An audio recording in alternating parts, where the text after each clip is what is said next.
Well, it's been a good week for the Nifty. We've moved up by as much as 2% through the course of the week, and more importantly, we've scaled new lifetime highs, although it has been a very quiet start when it comes to the new series. Hello and welcome. Nickey and I here to give you a wrap of all the market action today. So Nickey, on the whole, we've seen a relatively quiet day as compared to several other Fridays earlier that we've seen. Yes, so the auspicious day of Akshaya Tritiya probably has gone down well for gold, but not so for equity markets, which have shown sign of weakness right from the word go. 9,300 mark turned out to be a strong support level, as any attempts below that level was reciprocated with recovery that we saw. But clearly the show belonged to metal and PSU banking index, which rallied quite a bit. We saw the NSE metal index jumping to around BSE metal index jumping to around 6-week high, while the PSU bank index jumped around to 20 months high that we could see. Moving back to the chart that we saw for the day, as we can see, there was weakness all around. Nifty continued to trade below that orange line that we can see, which indicates the previous close for the market. But just about by the close of the trade, we saw Nifty hanging on to that 9,300 mark with losses of around 0.4%. That was that in terms of the large cap index that we saw.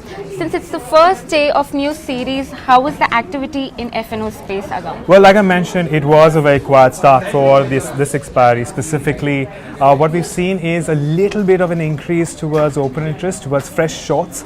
But of course, given the fact that we have seen a substantial correction, it may not only be shorts, there could be some buying as well. But with respect to what's happening in the options market today, we are looking at more resistance building up on the 9,700 level, as you can see here, marked by this bar. This is the 9,700 call, and that's followed by the 9,400 call. We have seen substantial writing in the 9,100, the 9,200 and the 9,300 puts. Now, when it comes to your maximum open interest, it also gives you a range, and that's a 500-point range that we're talking about. 9,000 put on the lower end with max OI, followed by 9,500 call on the upper end. So, Nickey, on the whole, we're looking at a very broad range. While there could be a little bit of resistance on the 9,500 level, and that is something that analysts have not ruled out, and we could actually see the Nifty move up to that level as well. But as far as today is concerned, we're looking at substantial gains in the likes of ONGC and Bank of Baroda. You got that right. On the Nifty gainers and losers list that we are looking at right now, we're seeing major loss coming in from Bharti Infratel, which has ended the day with losses of around 3%. Next we have on the list is ITC, BPCL, which have again ended the day lower with losses of around 2 to 3% each.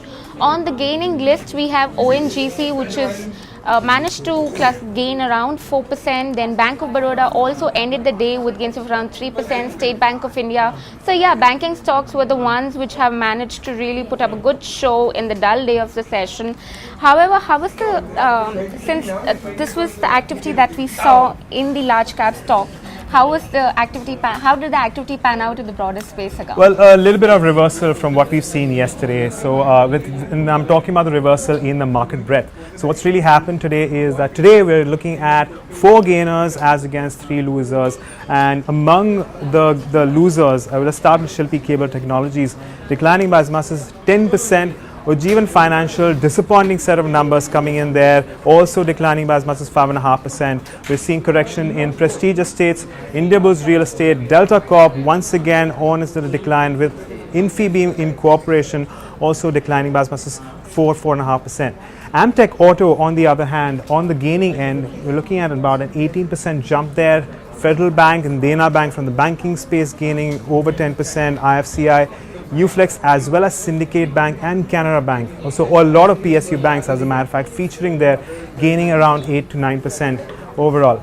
Now, with an update to the IPO S-chart, the last time I saw checked, it was at 3 o'clock, we saw subscription numbers standing at 26 times. So it is quite substantial. We can expect a bumper opening. But that is what we have with respect to the market wrap and all that we've seen today.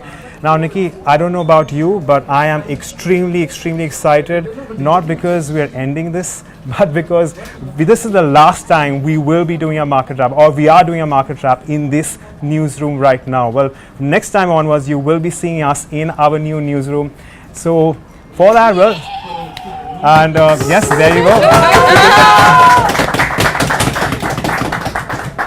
So yes, yeah, as you can see, we're all very excited. So stay tuned in to BloombergQuint, and we will see you in the newsroom on Tuesday.